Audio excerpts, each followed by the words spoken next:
full goddess to help you to slay, not wanting to conceive today naturally, are feeling like giving up, okay, on your TTC journey, your natural fertility journey, trying to improve your egg quality, okay. I totally understand what that can feel like, right? So that's what we're going to talk today about. I just want to give some more time for some people to come in the room.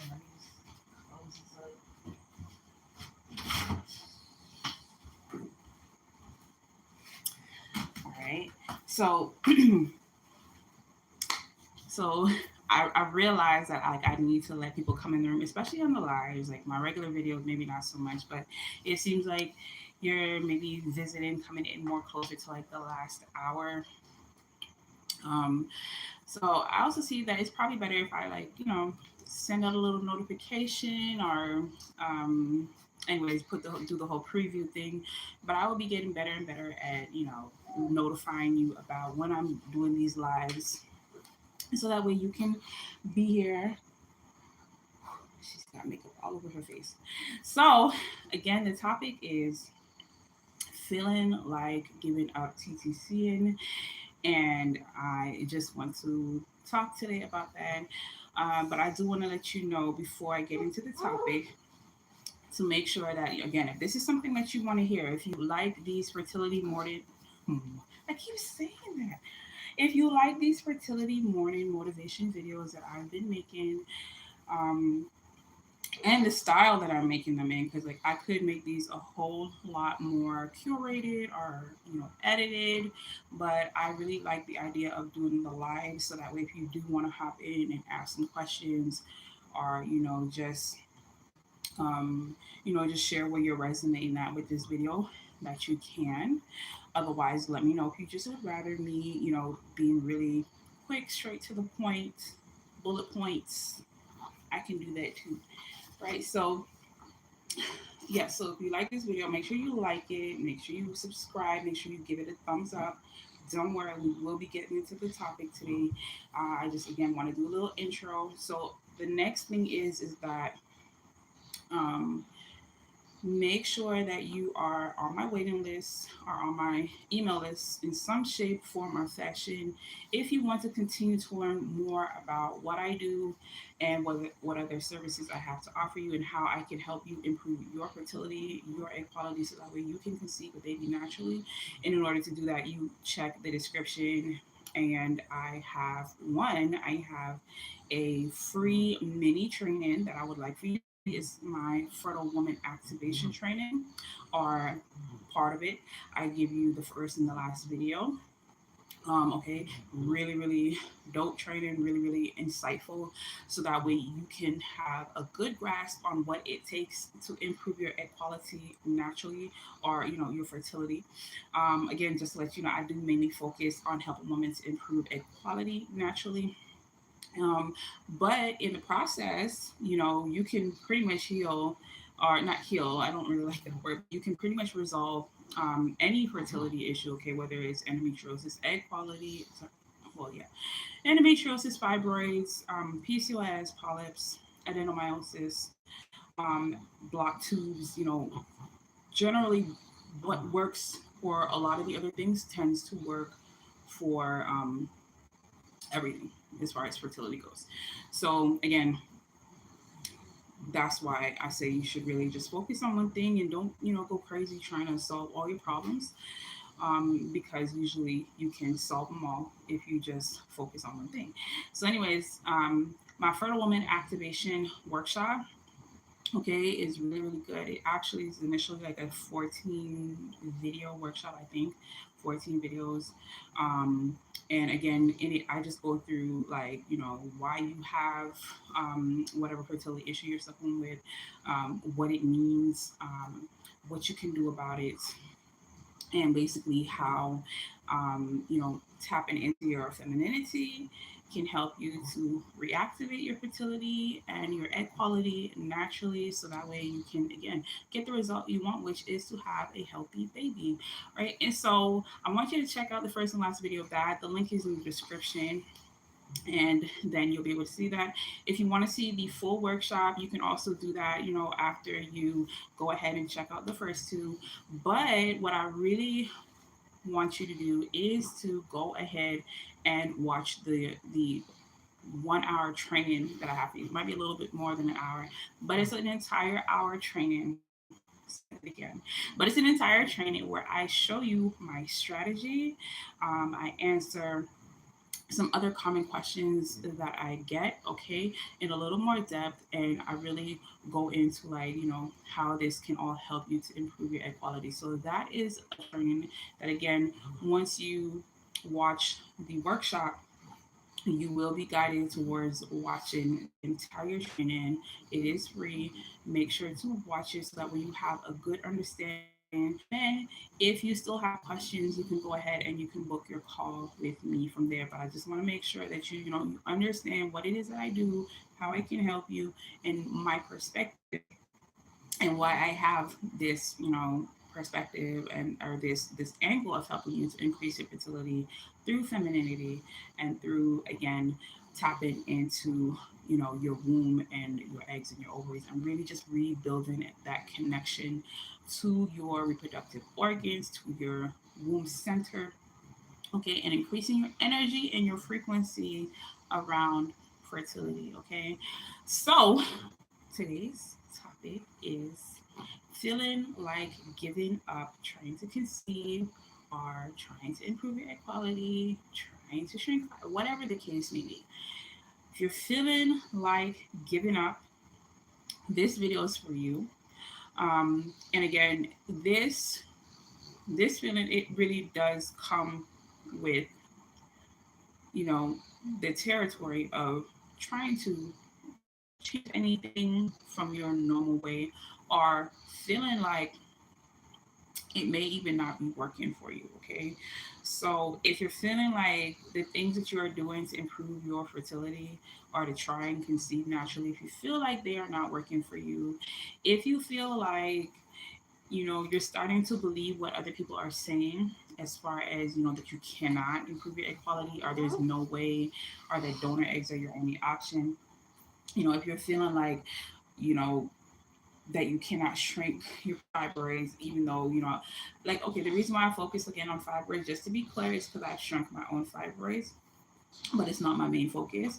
Again, I got some things to help with that. But, you know the main issue that I find when it comes to improving your egg quality for women, is that all of these things, fibroids, polyps, endometriosis, as well as a whole host of other things, like other illnesses and sicknesses, stress and everything else, all of it tends to affect your eggs, right? And so, you know, you really, really want to focus on your eggs primarily, I say, So that's usually my number one thing, that, if you can't figure out what else to focus on improving your egg quality.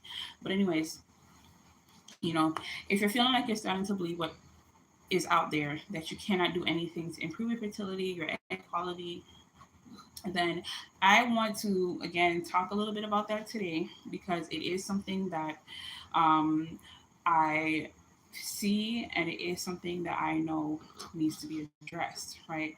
And so, usually when I look at, like, any of these type of, feelings that people have when it comes to fertility, and, like, either not trusting the process, or not understanding what's going on, a lot of times there is, like, an underlying, sort of, thing happening. So either it's like an underlying train of thought, an underlying, like, maybe other issue, like fertility wise or health wise. And again, usually it's an underlying mindset that comes with the territory, right? So usually it's like, you do have this, like, recurring, um sort of story that you heard growing up, that you've heard as a child, that that is continuing to play and play and play and play and play in your head. Okay, and so when you're trying to conceive, these stories, these thoughts that have been implanted in your head before you ever thought about wanting a baby, before you ever thought about trying to conceive naturally, before you ever thought that you would be in the position to need to improve your own fertility. Now here they are coming to the surface, and they are loud, okay? And they are rising, and they are surfacing from all angles. You know, it could be the little things that you're doing. You could just be on maybe a walk. Okay, and this walk could be part of your fertility plan or strategy to go outside and get in nature more. And then here you hear all of this, oh well, you're over 35. What did you think? Or why are you waiting now to take these nature walks? You think this is gonna help with your eggs? You know, why are you just now getting into nature? What were you doing when you were in your 20s? You know, you think taking a few steps beside a tree is gonna help? Like, I'm just giving examples. I know someone's gonna be like, sis, that's me. That's exactly what happened. I get it, sis.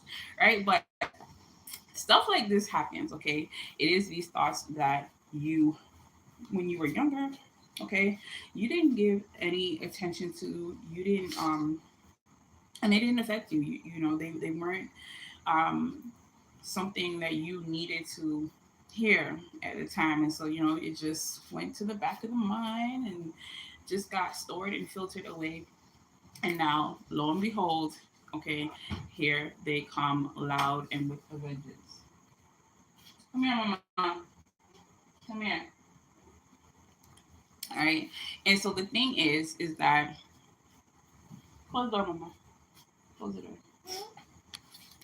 The thing is that no matter what it is for you, like what it is that's causing these stories to come up, or what it is that the actual story is, you need to go back.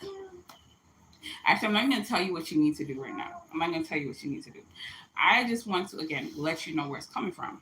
Again, so these stories, they're coming from either things you've heard as a child, or things that you hear other people saying, or things that you know other people believe. No, mama. Stay in. Okay, and so, close the door, babe. She's gonna give me the some work today, right? And so they just continue to repeat, right? And really, what's happening is that you are changing, you are growing, you are going through a new experience, and in that new experience, your mind, your subconscious is fighting you, because your subconscious is basically saying, look, we don't like this, we don't like what you're doing, we don't like the fact that you are not allowing our wiring to fire in the way that we are used to, the pattern that you have built for the last 10 years, 15 years, 20 years, 25 years for some of you, of how you think and of how we operate in our day, and how you feed our cells, how you feed your neurons, how you feed you know your energetic field. Your body is basically saying stop. Your body's saying, what are you doing? Okay.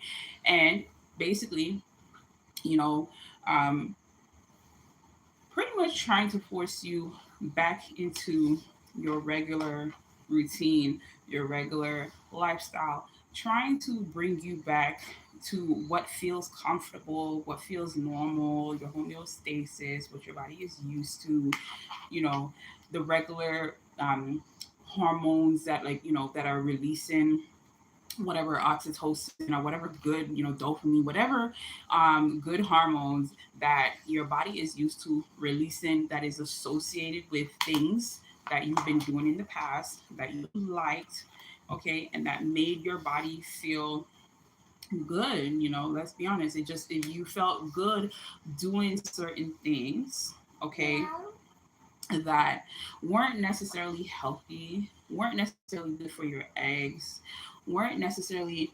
Oh, you can't do that, mama. Trying to finish off this lavender.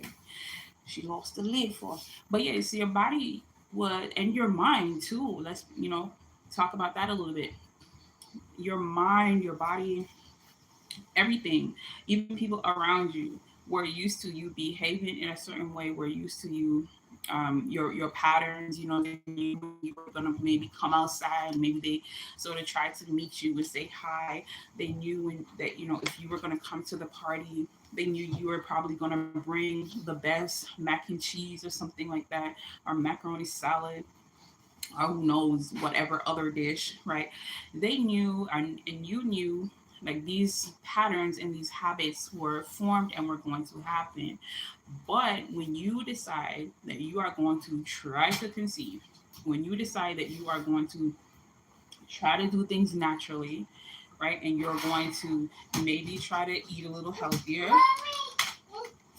maybe um, try to be a little bit more strategic and not use certain unhealthy products or chemicals. What are you doing? Right? Maybe try to, you know, fit some healthier activities into your lifestyle. Your body's like, look, sis, you're messing up the program. Okay, we're not supposed to do this. We're supposed to go to Mickey D's. Okay, and then after Mickey D's, we're supposed to go to the ice cream shop. And then after at the ice cream shop, you know, we're supposed to go and sit down on the couch for 4 or 5 hours, for those of you who have time, and, you know, eat some more, eat some, you know, some chips, maybe smoke some cigs. Okay, maybe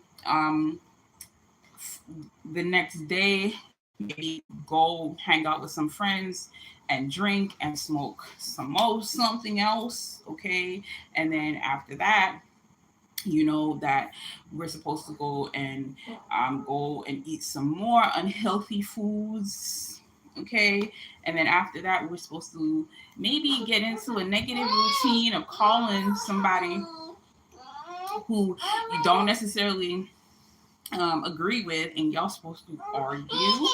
Okay, build up negative energy, go to work, have an attitude, on top of doing hard work. Okay, on top of maybe lifting heavy boxes, on top of maybe, um, you know, having to like fight with, not physically fight, but like having to really struggle with customers to get them to either see things your way or to do things that you want them to do, even if it's for their benefit. Let me just fix this up. Right, and so that was probably, you know, that could have been a potential pattern and habit, okay, that was formed over the years. Okay, it could have been something else. You know, I'm just giving like a again, this is very random. I don't know anybody that is not my life, it's not your life or anything like that. It's not no clients or anything like that. This is really just me just trying to show you that you have had a pattern and a habit for years. And when you are breaking that cycle, okay, when you are stepping out and when you are trying something new, okay, you don't necessarily have any sort of anchors to associate pleasure to this new routine or to this new activity or to this new practice. And so what can happen again is that your body can be like, well, hold up, why should I do this? We liked what we were doing.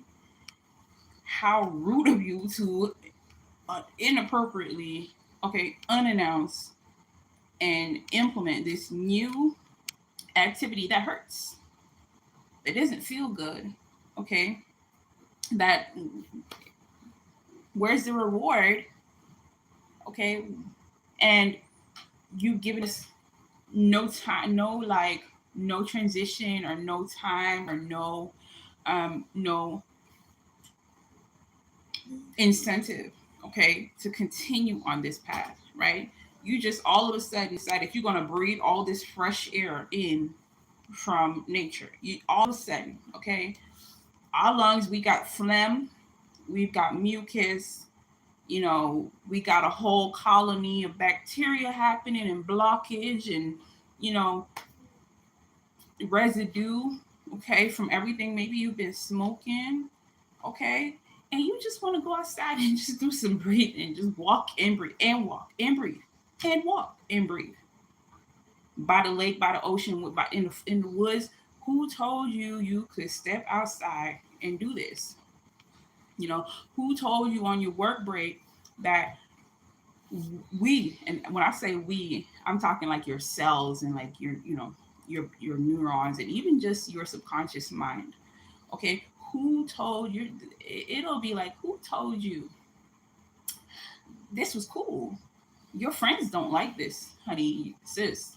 They're gonna laugh at you. They're laughing at you right now. They're laughing at you. I'm laughing at you. You better stop. You ain't gonna make it far anyways. Like, and you see, like the negative mindset, it has an attitude. It's rude. It's invasive. Won't shut up. Okay, it's a liar. But if you allow it to really impress upon you that what you're doing is somehow wrong, then it wins. And when I say it wins, it's not just your mindset. It's not. This is not necessarily just you. It's not. It's not like a part of you. Um, even like like you don't have to be attached to this mindset. But again, this mindset, these cells, they have again become part of you to the point where yes, you are attached and you are associated with this, and if you don't change, it wins. If you don't put your foot down, it wins.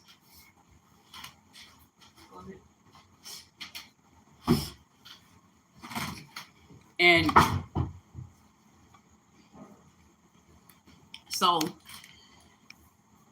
like I said in the beginning, these thoughts, these feelings and things like that, a lot of times they are things we hear, we come across earlier in life, or at stages when you may not be on your fertility journey, have not shed them, because you have not maybe even had any other evidence to prove them otherwise. It will be loud, okay? It's proud, and again, it can take you out, okay? It can be loud, it can be proud, it can take you out. So you can really benefit from being aware of that, aware of the source of where these thoughts, feelings, okay, and basically like where these rules came from, where these laws came from, that once you get to 35 you cannot conceive, that uh, there's no way to improve egg quality or fertility, that you wait too long, whatever the case may be, you should just give up. Whatever it is, it can really, really benefit you. So just take some time and journal out your earliest memories of having these thoughts.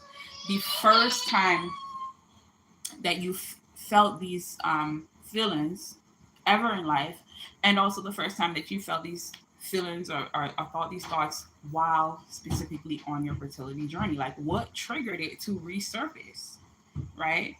Because if you are thinking logically, and again, this can be subjective, but if you're thinking logically, you know, okay, when you're thinking with clarity and everything like that, you know that if I eat healthier, my body will become healthier. If I do more healthier physical activities, my body should also respond by becoming more physically healthier, physically fit, physically active. Okay. Um, if I eat healthier, if I start thinking more positively, okay, some things can happen. Okay. You might even know of some women, okay, whether you know them personally or just seen them on TV, who are in their 40s, okay, who are in their late 40s, who have had a baby, who are just starting their family, who are having healthy babies that didn't need IVF, that didn't need IUI.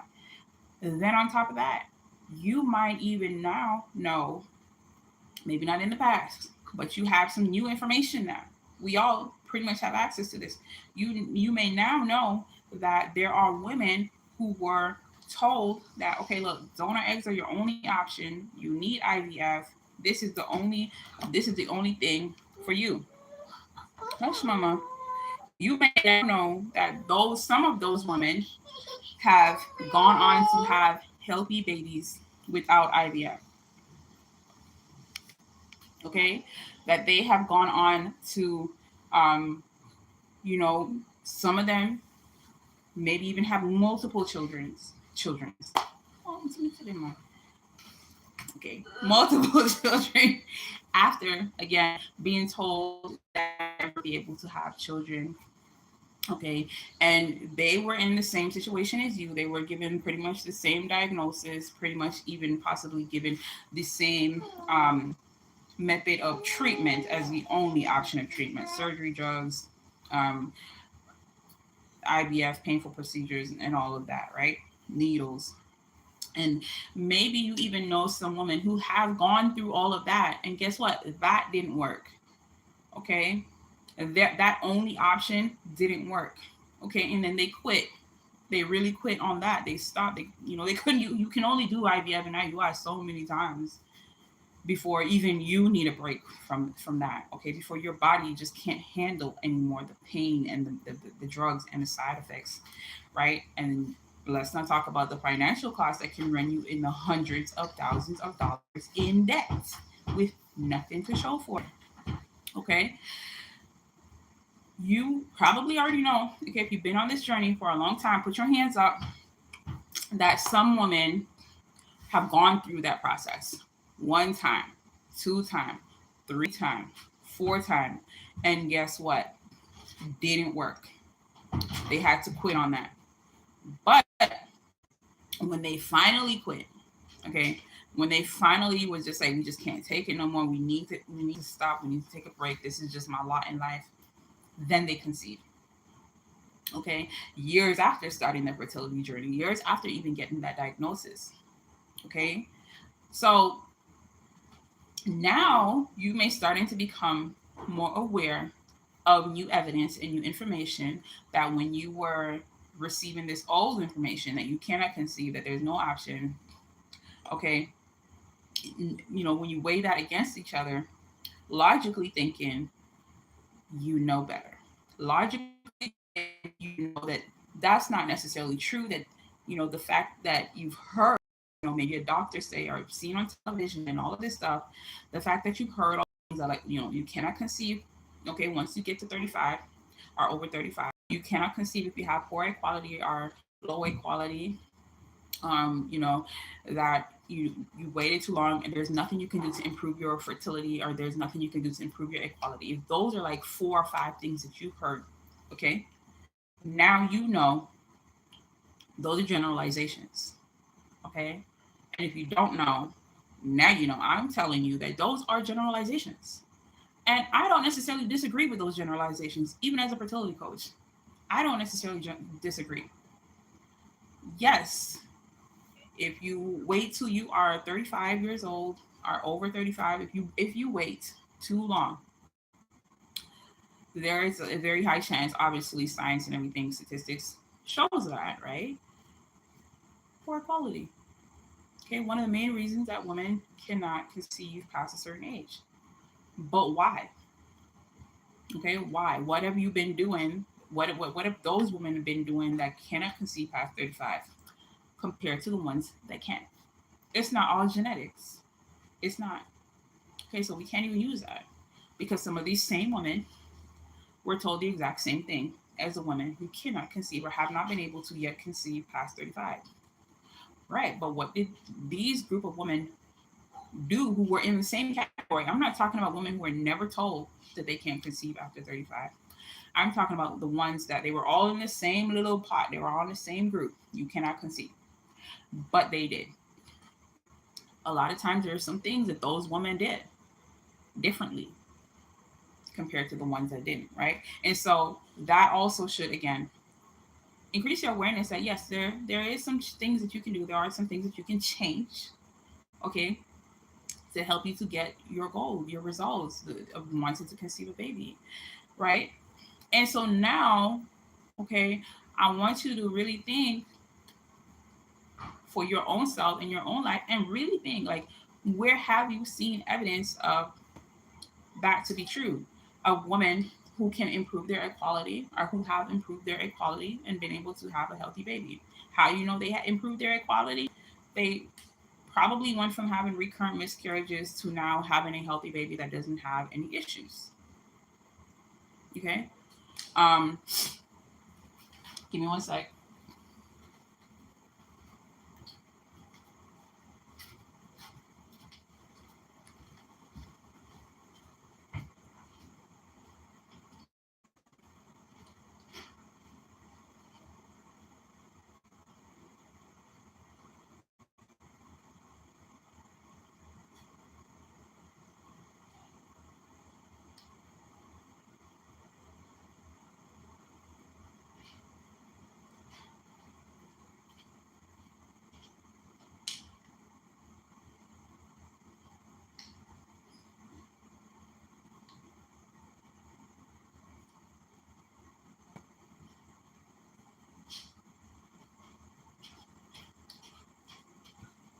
All right. I have to go get this girl.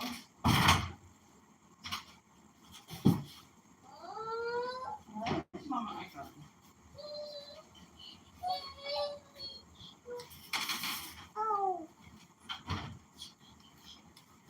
Oh, come here.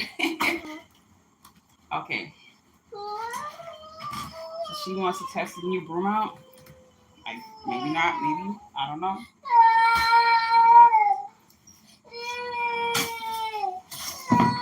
All right. What you want to do, Mama? You gotta get up. All right, so now you have new evidence, right? Or you likely do. And so it can really help to sort of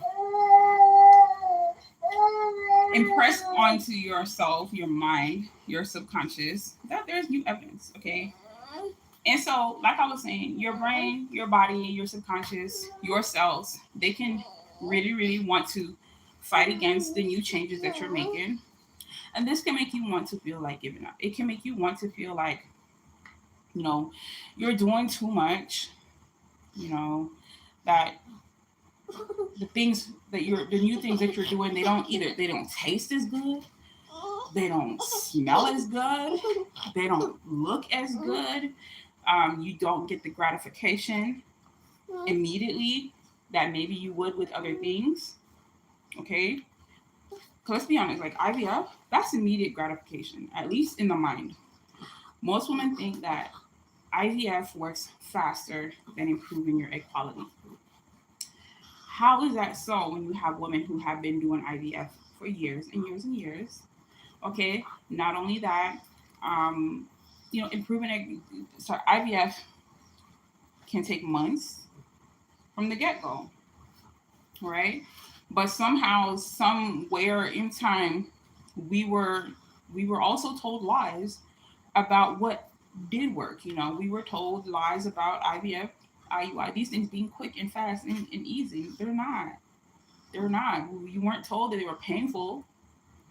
But the difference is with like IVF compared to like improving your fertility naturally is that for the most part, once you start an IVF cycle, you're not going to quit. You already signed whatever contract, you already are, in debt for whatever the amount is. Do you need to come in? You can come in if you need. Let me just, sometimes you don't want to be on camera. I don't know. Let's see. Do something like, I don't know, something like that. All right. You're already pretty much in debt. You've already signed whatever contracts, and you know you're told this is the way to go. And so that's what you what you commit to, whether you want to or not, even when you feel like you want to quit. You can't be seen anymore. So y'all can come in and go as you please. You hear? Right. So, you know, based on that, and then you placed all this money, okay, a lot of times up front, or they will not even start working with you. Um, a lot of times that sort of like forces you to want to continue even when you feel like quitting, and can ensure that you at least go through the cycle without quitting. Whereas when you're trying to improve your fertility naturally, it can be a little bit more challenging because again, the upfront costs might not necessarily be there. Okay. Um, you haven't started drugs that you can't stop. Okay. See, with IVF, a lot of times you better continue taking those things until they're done. Okay. Because you can't just stop that cold turkey, right? And so, people might think, oh well, with IVF, there's not such this urge to just want to quit, or even if you want, like, I'm not saying there isn't, but like I'm leaning more towards the fact that people might continue with it even when they want to give up. But when again, you have so much incentive to continue. Whereas with increasing your fertility naturally, you're not necessarily going to have, like, staff smiling in your face. You're not necessarily going to have you know that incentive that, look, you've already started your fifth round and you have all this meds that you paid for, and that you know everybody is like rooting for you and cheering you on. When you're increasing your fertility naturally, a lot of times it's an inside job. It's a lot more inside work that is happening. There's not a whole bunch of validation that you're going to get from any outside sources. Nobody is necessarily going to be there in your corner saying, yeah, you took that needle, yeah, post it on social media. Like, nobody, there's no there, what are you gonna what are you going to who's going to be your cheerleader if you don't have a community when you are improving your fertility naturally. And so when you lack a lot of these things, okay, when you're trying to improve your fertility naturally, that can make you feel like giving up. If you need that, if you need validation, if you want validation, right? And so you also can benefit from answering those questions, answering the question of, do you want validation on this journey? Are you really doing this for yourself? Are you doing it for the likes? Are you doing it um for you, and for your family, and for your relationship with your significant other? And still, even with that, even with doing it for your family and things like that, I still will go back to, how much do you want this? Because you don't want to just be on this journey for your partner. You don't want to just be on this journey for your in-laws, or for you, even your own parents. It really has to come down to something that you really, really, truly want for yourself, without the validation, when there's nobody in your corner, when there's nobody cheering you on. Okay, but you do need to have a really, really solid, okay, foundation. You do need to have really, really crystal clear reason why you are doing this, right? Because if there are these uncharted areas, if there are these uncovered territories residing, taking up space rent free in your mind, that are like, oh no, you need validation, it needs to feel good, it needs to look good, it needs to, pretty much look like you're living your regular life and not changing anything in your life. If you think you don't need to change anything in your life in order to improve your fertility or your egg quality, then you're wrong. And these things will come up, and again, your subconscious will be like, what are you doing, sis? What are you, who do you think you are? Or even, make you feel like one of these chicks, okay? And want to tune off right away because, you trying to be healthy, you trying to be conscious, you're trying to be um you know one of those like weird women by like eating all that salad, eating all that kale, and um, cleaning your stuff with your house and your clothes with vinegar rather than Tide and bleach, mopping your floors with biodegradable soap instead of that strong harsh stuff that you've been using all your life, or owning one of these bottles and spraying things down and using essential oils and some shea butter for your skin.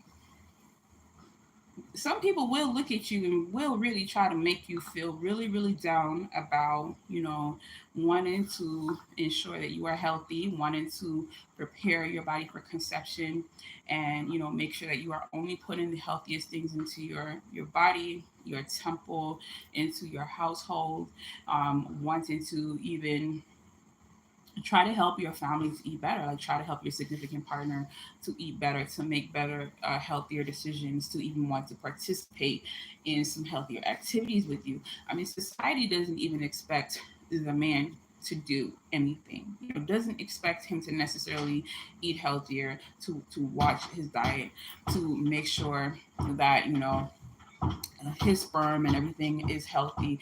A lot of times it really does fall on the woman. And yes, this is another thing that can also make you feel like quitting because it's just so much pressure. Right. But when you do, again, understand like where these thoughts may be coming from, you also use the fact that there is alternative, that there is new information, that there is, and this is not new information, this is ancient information that is really just rising to the surface now, that is coming forward because, again, we do have social media, we do have this technology, and even though we are far removed from our, ancient cultures, and we can still see into other women's lives, and we can still draw information that can counteract the negative, um, again, very stereotypical, very one-sided, and very not necessarily true, information that we've received in the past. Now we have this new information that is like, look, says you can conceive at 42, you can conceive at 47, you can conceive at 48, you can even maybe 51, 52. There's no clear cut and stone limit that, just because you are over 35, or even over 45, that you cannot conceive naturally, and that what you're doing is not working, and so therefore you should quit. There's new information that counteracts that. There's um, new evidence, and so your mind needs that, right? Your body needs that, and in a lot of cases your cells need that, but first you need to conceptualize that, right? And so when you do those two things combined with um, really understanding that the war that you are having, okay, within yourself, comes from this misinformation, okay, and that there was more in favor of perpetuating those myths than for women to really, really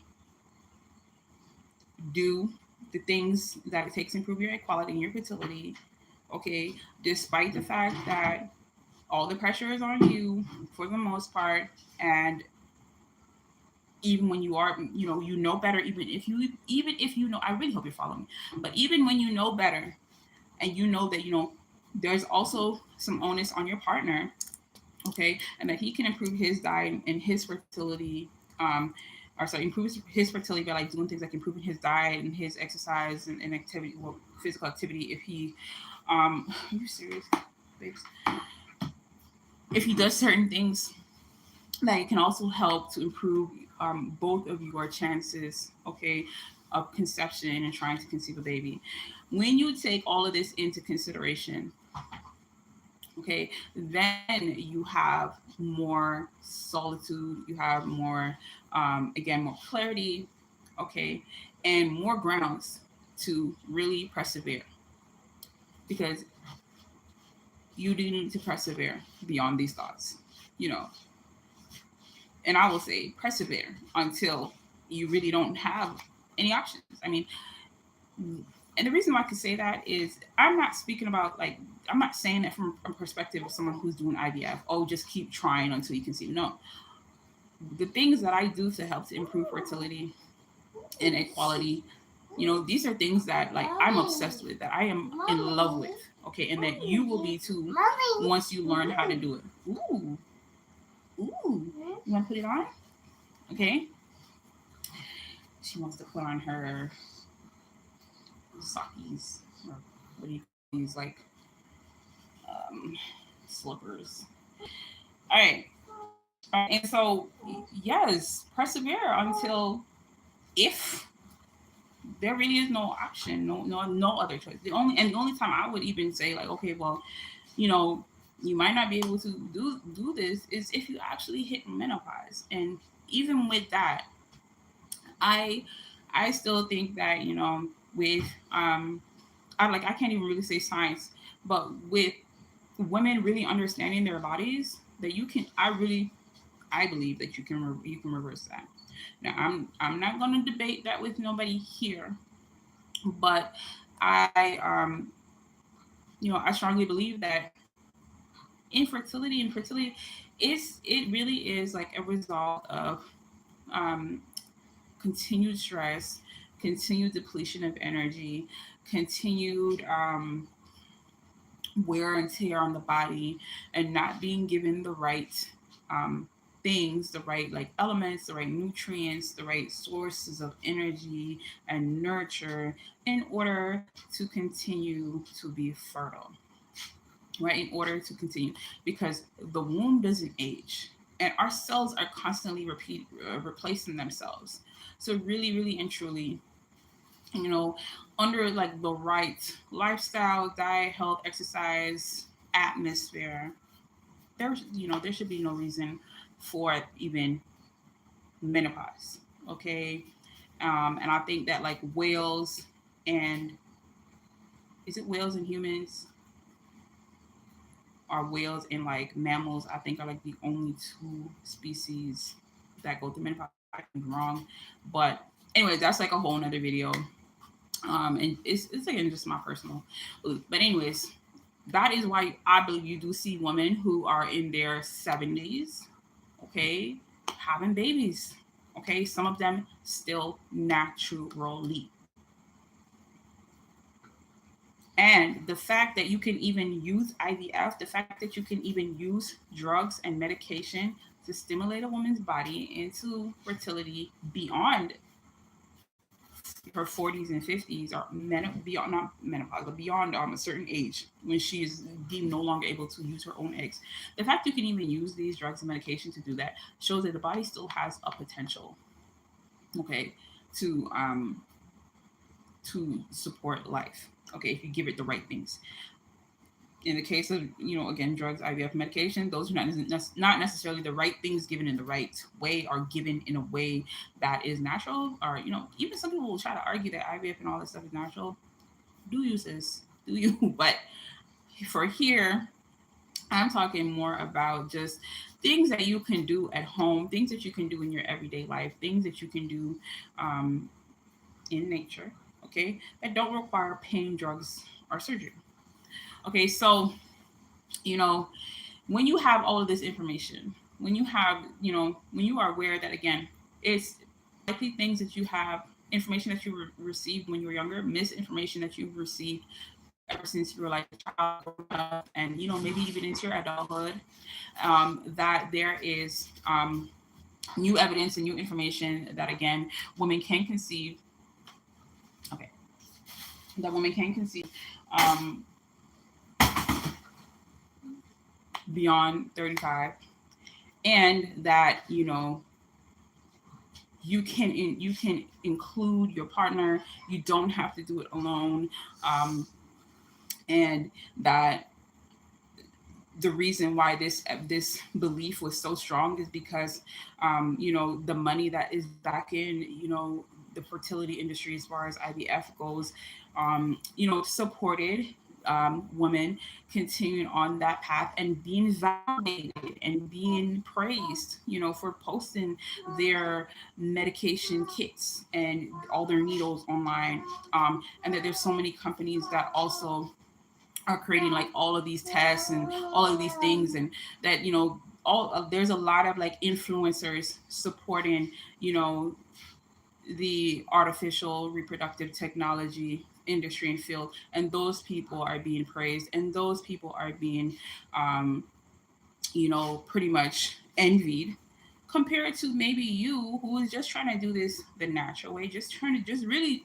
you're doing it alone, really don't necessarily know what you're doing, don't necessarily know if it's going to work, don't have any maybe immediate evidence, maybe you don't know anyone personally, and once you start to understand this and how this can all like play into you wanting to give up, I really hope that it can help you to see that, again, there is another side to this, and that you shouldn't necessarily just give up just because of, again, the misinformation that you received, and the fact that million dollar, if not more, $1 trillion industry is backing and supporting the claims that you cannot conceive past 35, and that IVF is the only way, and donor eggs are your only option. Like I hope you're seeing where I'm coming from.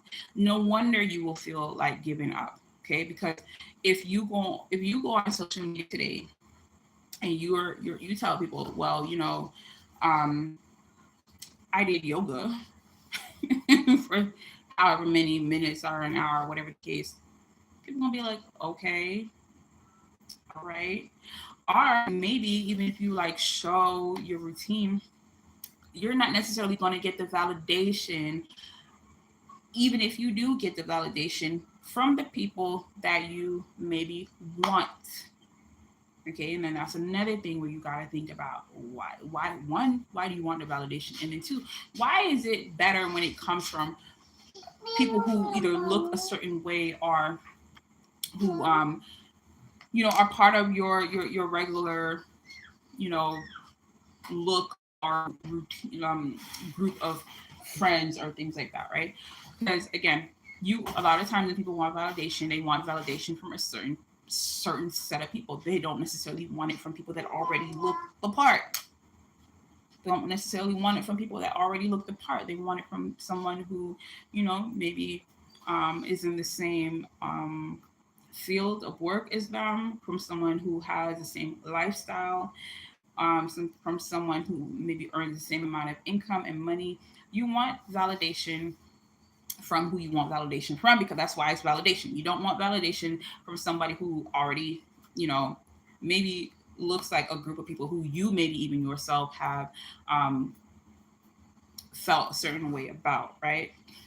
But a lot of, again, and that was out of no judgment here, but again, that was out of ignorance, because you didn't necessarily understand that, look, these people, maybe they were doing what they were doing and looking how they were looking and living how they were living because they understood one thing when it came to like health and longevity and potentially even fertility, that there was a certain way of living, a certain way of life that supported fertility, that supported health, that supported well-being. Okay. And so, of course, yeah, they maybe appeared and lived a little differently. And like, I don't even want to go too deep into like that, but this is just like one example.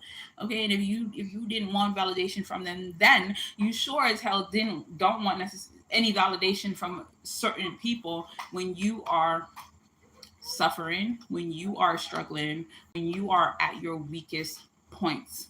Okay. And again, there's no judgment in like you maybe haven't ever felt a certain way about certain people if you wanted validation. And again, if this part is not for you, this part is not for you, skip ahead. But that can also be some place in you that you need to work out. Why did I feel this way about people who maybe had locks? Why did I feel a certain way about people who are vegan or vegetarian, or eat a lot of tofu or eat a lot of kale, or people who drink smoothies all day? Why did I feel a certain way about people who do yoga? Okay, what did these people ever do to me? Why, maybe it was your friends talking and saying, "Oh, look at him, blah, blah, blah, look at her, ha, ha, ha, ha." Maybe it was your family doing the same thing. Oh, well, you don't want to hang around those people because if you do, then this and that will happen to you, and you won't, be rich or be able to live the life of your dreams. Even with that, I will have to say, like, you still have to go back and look for evidence of that to not be true, because what I see is that a lot of people who, when they become rich and successful, they want to look a certain way, okay, close with nature. They want to um, dress freer. They want to do more natural things. They want to, they don't want to wear makeup. Some of them, they want to eat healthier. They are eating healthier. They're just not telling you, okay? Just because you see a commercial of somebody in one of these, restaurants, or eating, certain food, or supporting a certain product, or basically just like even not necessarily sponsoring, but like just again being a huge influencer for why you should buy someone's product. Just because you see that, it doesn't mean they're using that in their own life. They're being paid for it. They're actors. Sorry, they're actors. Um, and they're being paid a lot of times. Okay, even with some of the so-called healthy stuff, they're being paid, and then you find out, well, that stuff wasn't all that healthy in the first place, right? But a lot of times they want to live a certain way that is healthier, that is freer, okay, that they're not necessarily going to promote, or you're not necessarily going to see on, you know, television, the media, and a lot of social media, because there's a certain image, there's a certain lifestyle, there is a certain look that is more in demand, kind of. And again, even with that, the demand is still sort of orchestrated, or it's still sort of really curated and really put into our minds. It's really implanted into our minds as well. Just young women having babies, just you know if you're older, if you're past 45, that you're no longer beautiful, or you're no longer um, desirable, and things like that. Like, the media really, really pushes these images and these ideals in our minds, and they're very damaging a lot of times, right? But again, if you're faced with this unique challenge, and this is contributing to why you want to quit, that you want validation, and you want it from certain people, and the only people who would even give you the validation that you want look like maybe individuals or groups of people that you've once shunned or looked at negatively. I would say, again, try to figure out where that came from, okay, and then also look at the alternative evidence, okay, because like I said, you'll see a lot of rich people, billionaires even, with looks, eating salads, eating healthy. I'm not saying just eating salads is going to improve your fertility, but like, doing things that are helpful for fertility, that even I will tell you to do. A lot of these rich people, they're doing this, and they're doing this on a regular basis, and they don't have the same fight as you. How do you validate a billionaire? Okay, a billionaire is not looking for validation from anybody on social media, from anybody in their family, to let them know that what they're doing is okay and approved of, and it's the right thing, and it will work. A billionaire doesn't want your validation. A billionaire doesn't care what you think about what time they go to bed and what time they sleep. A billionaire doesn't care about what you think about their exercise routine, or how um, any of the things that they're doing or not doing is cool, right?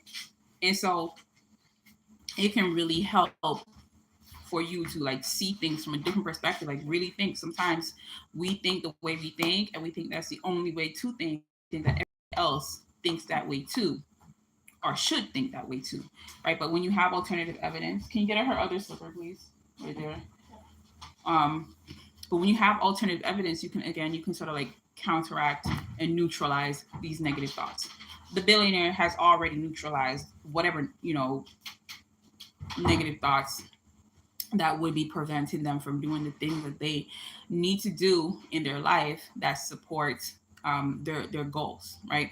And of course, I'm not saying that like, oh, if you're a billionaire, that you don't have any negative thoughts, or that they have perfected all of their mindset habits and negative things or thinkings or traits or anything like that. No, what I'm saying is that they are aware, okay, and they take action, okay, and they move, okay, to take the necessary steps that it takes to do what it is that is going to bring them closer to their goal. And they're not going to let some thoughts that they had when they was 5 years old and watching the Huxtables or something, they're not going to let that ruin their life, ruin their goals, ruin, okay, their outlook on what it is that they're after. Okay. So I really hope that like some of this really helps you. And like, a lot of the stuff that I spoke about today is really, really interchangeable. If validation was not your thing, but maybe, the taste of a certain food was, then you could do the same thing. If like maybe on your fertility journey, maybe you're trying to eat healthier. Okay, maybe you don't want the validation on social media because maybe your thing is more that you're eating healthier and you don't want like when you go out to like family gatherings, or when you go when you're maybe even cooking food for your partner, or yourself, or whatever the case may be, that someone is going to have something to say about the way your food looks, or maybe even you personally just don't like the way that it tastes. Well, I would say, again, you can replace a lot of what I talked about with pretty much the same sort of thinking and thought pattern, looking for new evidence. Look for new evidence that maybe there are ways that you can have your food to taste a certain way that will be appealing to you. Because with all of these seasonings on the planet, it's impossible that we can't simulate the taste of pretty much whatever flavor we are trying to get that was in meat. Meat is nothing but flesh. Well, on its way out, that we sprinkled a little bit of seasoning on, put some salt on it, mix up the right equation, the right, butter to salt to give it that umami flavor. When it's all put together, baked it at the right temperature, crispiness, chewiness, chunkiness, add a little, again, the flavor of fat, okay, and all this smell just rising at the same time every day since we were a child. Around 6 o'clock, we expected this delicious meal to be prepared and presented to us, and we ate as a family, and we had good conversation, and we grew day after day, night after night, seeing all our family members at the dinner table. um, and now you want to shift that all up and have something, some chickpeas on some salad, on some spinach, and some carrot shreds, and some coconut shreds, and some flaxseed sprinkled on that with some hummus for your sweet potato fries with the skin still on it. You're probably like, whoa, if that's what you're expected to eat, and that's what you see maybe on like Pinterest when you're looking for healthy dinners, if that's what you see, and then you go and you attempt to make it with no recipe, don't know what you're doing, yeah, I feel for you, sis. I understand. I'm not even joking. I totally get it. Okay, because if you don't know what you're doing, if you can't make that thing taste like something that will have you drooling, and you creating your own version of why everybody should come to your crib or your place for holidays, so that way they can eat your vegetarian or vegan versions of soul food, of food that has been served at your dinner table for years. yeah, if you can't do that, then you are probably going to be feeling a type of way, and you are probably going to be looking at this like, man, I can't do this. This don't even taste good. There's no way I can do this for the rest of my life. Yeah, right. But okay, when you do have like the right recipes, when you do know again how to make these things in a way where again they can simulate the crunchiness, the chewiness, the infusion of flavor, the umami taste, which is the infusion of flavor is that you are looking for. A lot of times we are craving what is called a umami flavor, and we can get that without meat. You can get that with using seasonings, you can get that with using again certain herbs and like even like mushrooms and just textures, and again combining and cooking things the right way. Okay. Again, when you have the new evidence that can help you to learn how to perfect that and to better that, then okay, you can squash all of that negative thinking, or even the taste that is unsavory in your mouth, right? And so again, you can interchange a lot of what I've spoken about today with that. If again that's not your thing, like maybe the reason that you want to give up is because um improving egg quality or improving your fertility naturally, maybe you think it takes too long. Again, I mentioned a little bit about this today, but if that's something that you really really feel strongly about, I really really would urge you to like really, you know get clear on like how long do you think it should take. How long have you been told it should take?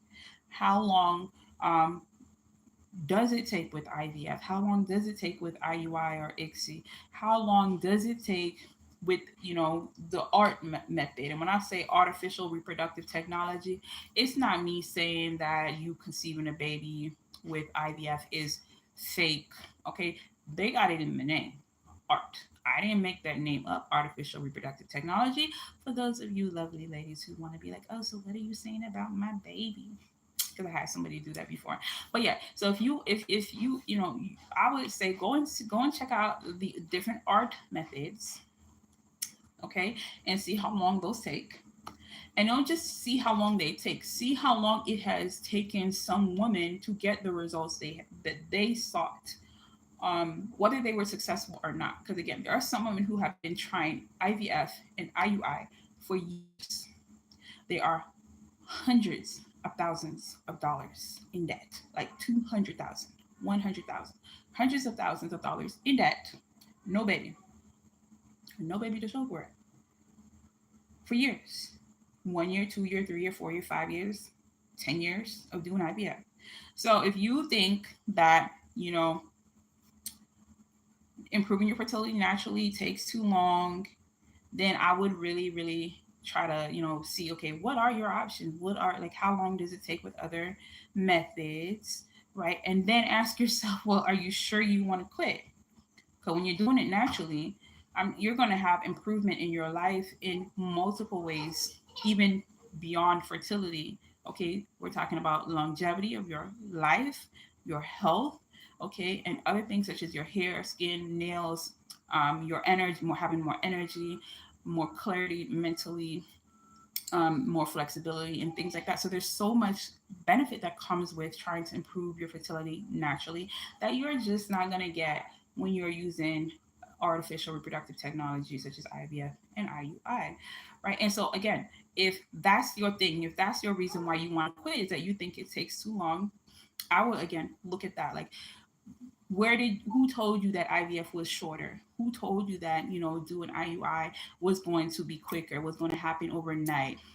And then also maybe look at your natural fertility strategy or plan. Like, what are you doing when you say you're improving your fertility naturally? Like, what are you doing? Are you just trying anything and everything when you feel like it?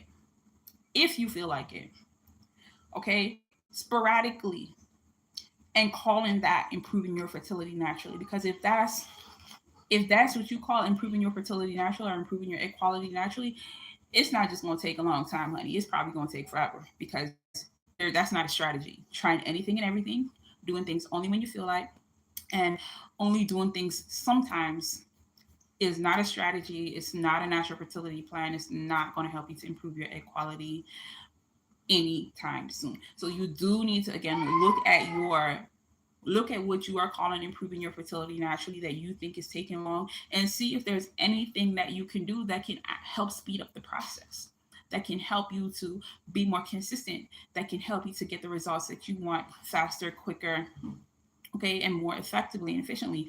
Because again, that is something that I've noticed. A lot of women, they think they're improving their fertility naturally, and really what they're doing is they're sampling a lot of different things. They're just sampling. All you did was go to the health food store, and they gave you a sample, and you came home and you tried it, and you split it up into 10 different tiny little minuscule morsels. And you really diluted the process, and you didn't even do that consistently. That's not improving your fertility naturally. Again, that's sampling. That is testing. That is fooling yourself into thinking you're doing something when you're not really doing anything. Okay. um, when your regular routine is probably includes a lot of unhealthy things that are overweighing and overshadowing even the good things that you are doing consistently, if you're doing them consistently. So again, there's a lot of factors, a lot of things you need to look at when you are wanting to improve your fertility naturally, or saying or thinking that you're improving your fertility naturally. There's a lot of other factors that can surround that, that also need to be addressed. Are you doing other things that are again having a negative impact on your fertility, that is extending the time that that it should be taking you to get the results that you want? You do need to look at that, right? And so, if you are feeling this way, again, either one of these situations, like I said, they're all very interchangeable, whatever your unique fertility issue is. When it comes to feeling like quitting, if you're feeling any of these things, again, try to really look at like where these thoughts are coming from. Why do you feel like giving up? um, are you giving your body enough time to adjust? That is another thing.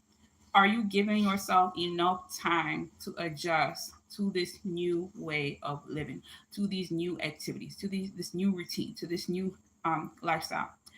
If you're not, you're going to feel like giving up right away. You're going to give up before you even try, because your body is already being hit with a bombardment, possibly, of like 50 new things that you could possibly be trying at any given time.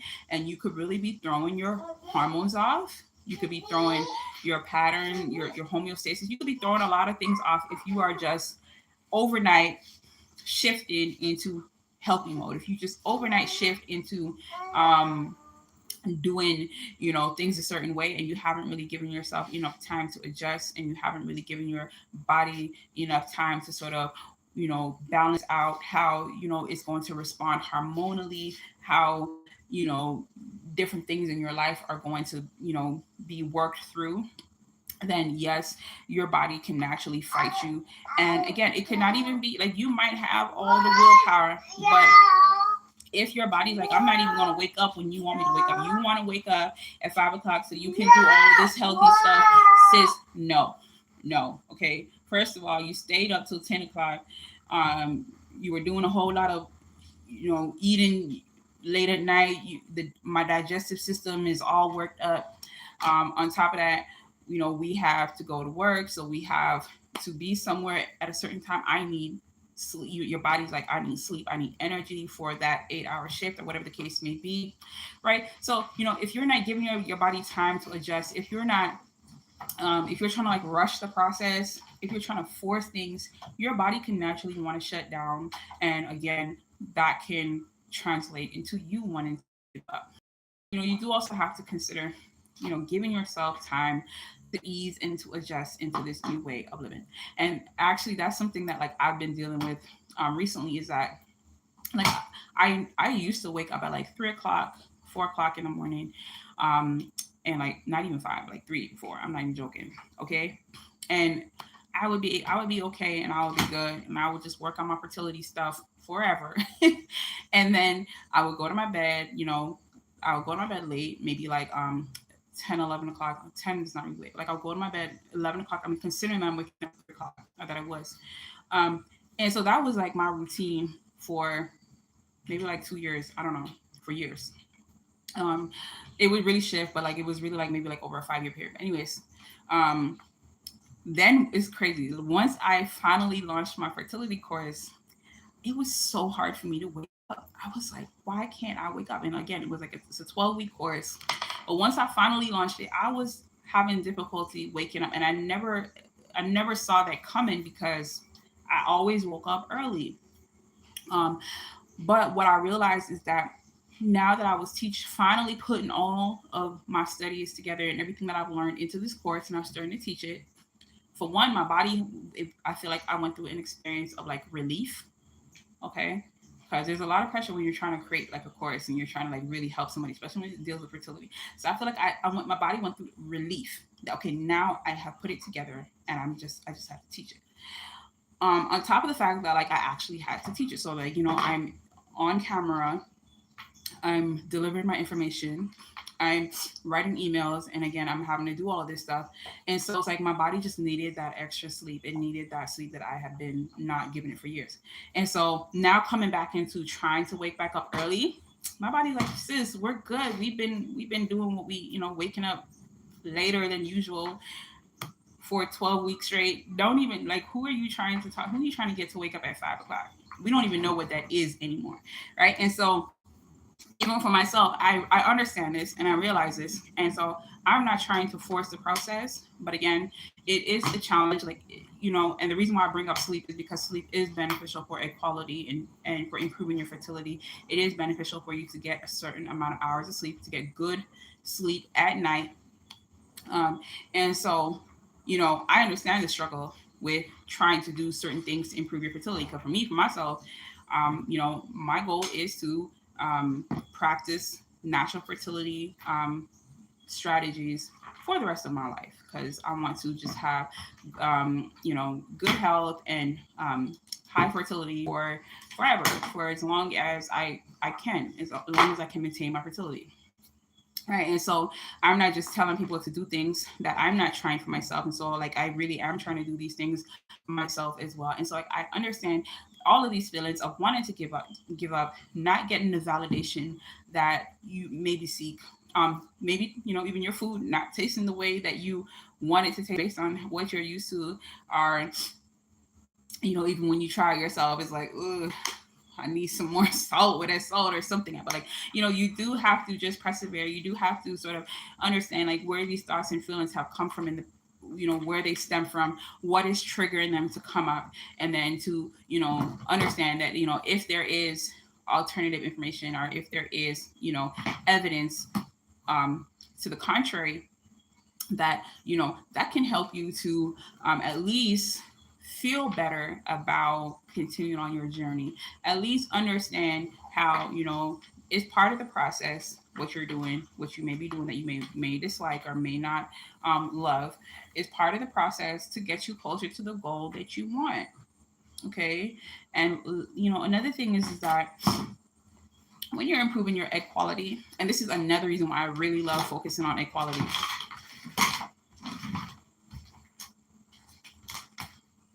Another reason I love focusing on egg quality is that because it takes about 90 days to improve egg quality, you have some time frames there. You have a time limit. You don't necessarily have to do this stuff forever. She's doing a lot. You don't necessarily have to do this stuff forever. You can give yourself time frames and time limits to do the things that are beneficial, right? So, if you don't want to eat a certain way, if you don't want to do certain activities, if you don't want to do certain self-care activities for yourself, if you don't want to do certain exercises, or even think, work on your mindset, is if you do it for just the amount of time that it can take to get the result in the case of equality for at least 90 days, okay, then at least you're working towards like a specific end date, and that after that end date you can either take a break, okay, which you're not going to want to take a break, okay, when you are doing improving your fertility with my method. You're not going to want to take a break because again, these are things that are really, really enjoyable to do, and you do see the results. And once you get the results, you're going to want to continue to get the results, right? But once you know that, like, okay, you can give up per se after this date. Okay, it takes a lot of the pressure off. It takes a lot of the, the struggle off. It takes a lot of the wanting things to be perfect, because you don't need it to. You just need to do these things for this certain amount of time. Okay, and then if you get the result you want, then you don't ever have to do it again. If you conceive and you get pregnant, you don't ever have to eat another salad if you don't want to. But you probably are going to want to, because you're probably going to want another baby. But again, when you're improving your fertility naturally, your rewards, your results, they last longer.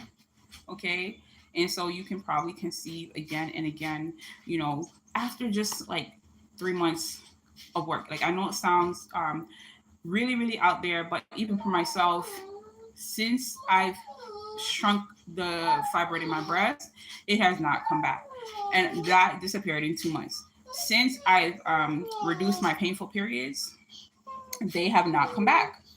Since I've shrunk the duration and the length of my periods, they have remained at about 4 days. Okay.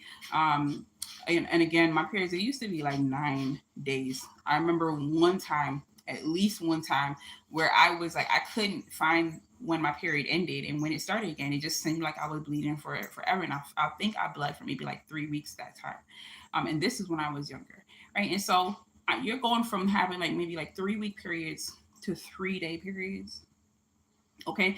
And I haven't had to, necessarily do anything to keep that going. Like, if I want to, I can go back and I can eat unhealthier foods, and I have. Okay. I've gone back and I've ate the chips. I've gone back and I've ate the white rice.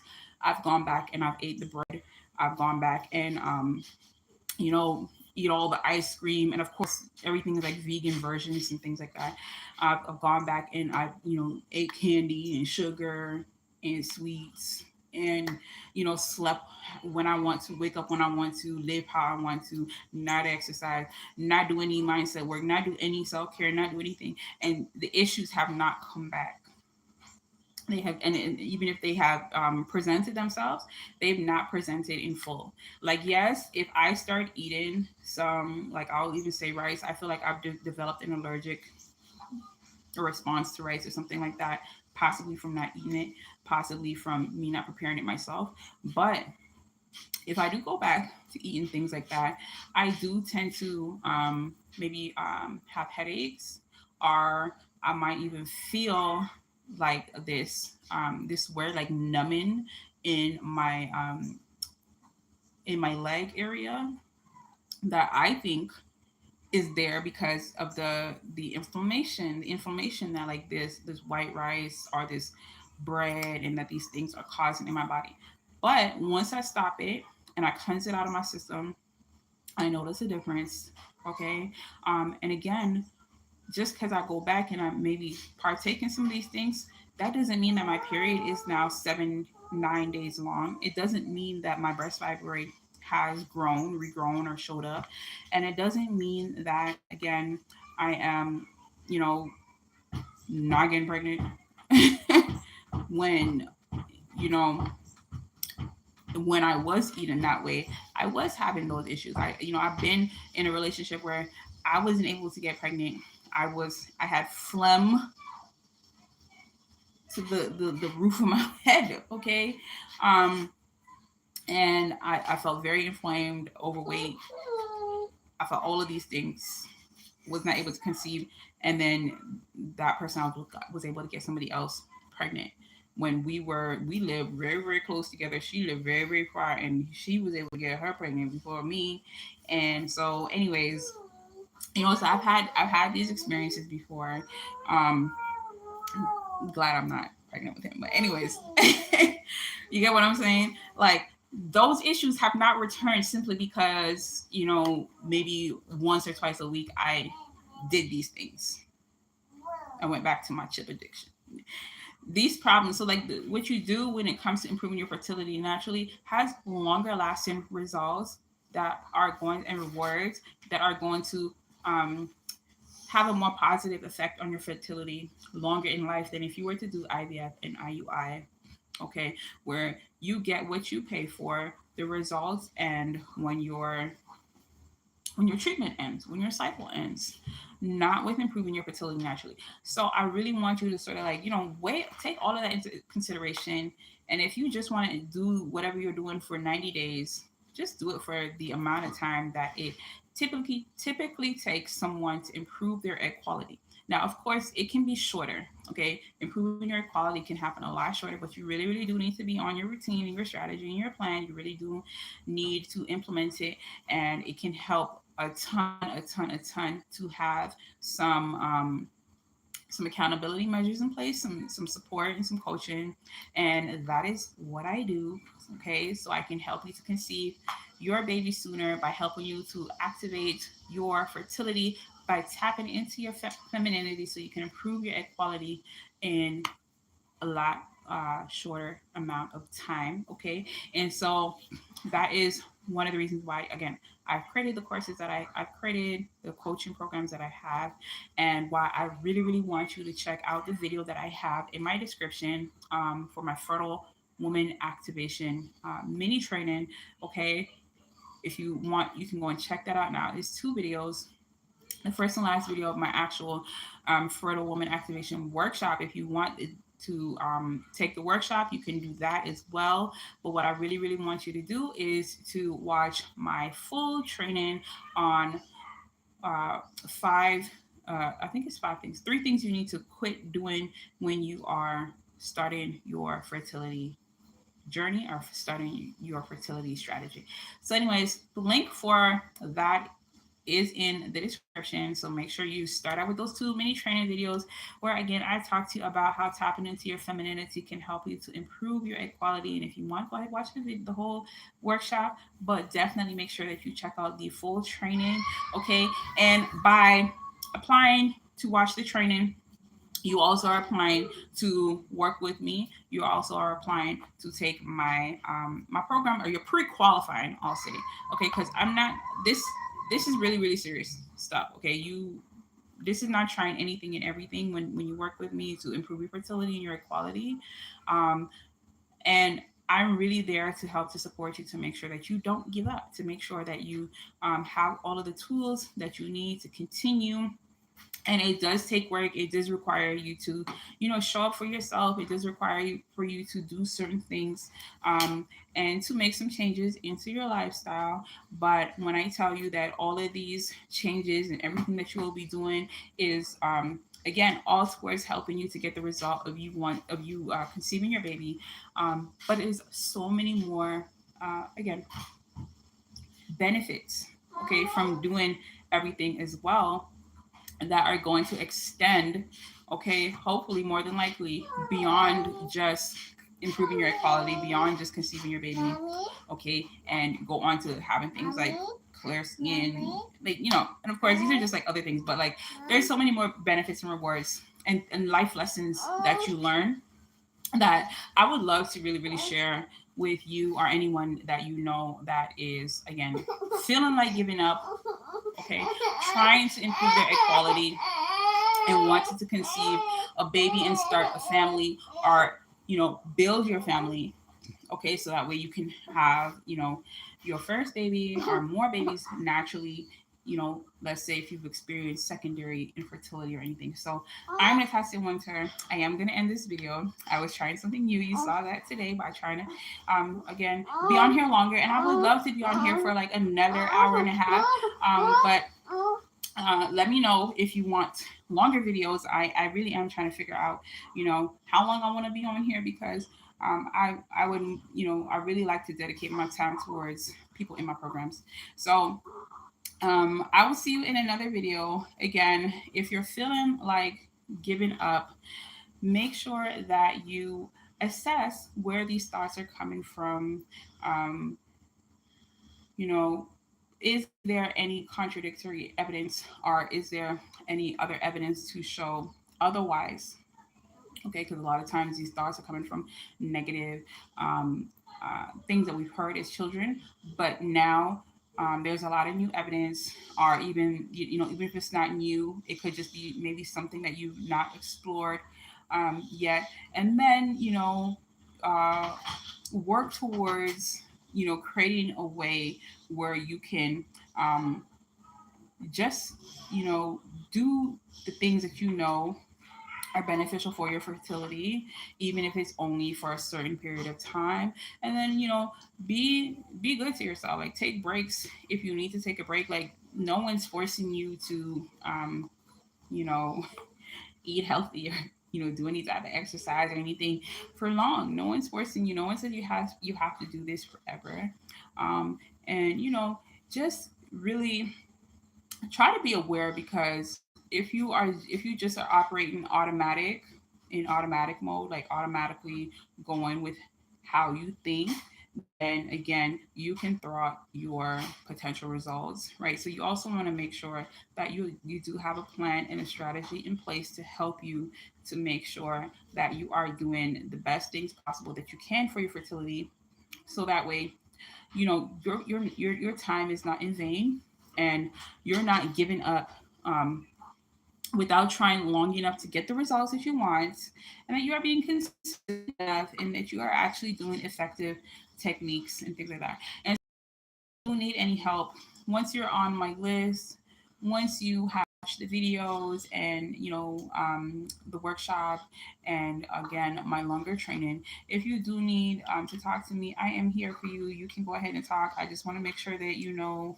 what we're going to be talking about, because a lot of times women ask me, well, what do you do? And I'm like, I have like 50,000 posts about what I do.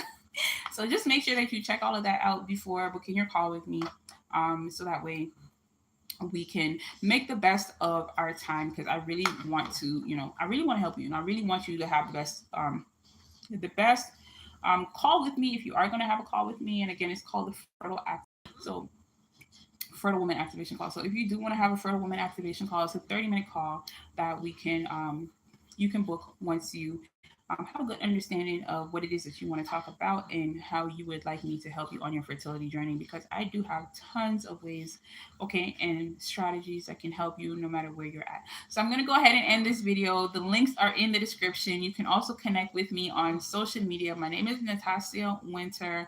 You can see how it's spelled below, but I am on all social media. So make sure to like this video, okay, if you found this helpful, or if I provided any valuable information for you. Make sure to post it. Please post it on one of your social media accounts, okay, so someone else can see it, share it with a friend. And I will see you in another video, okay.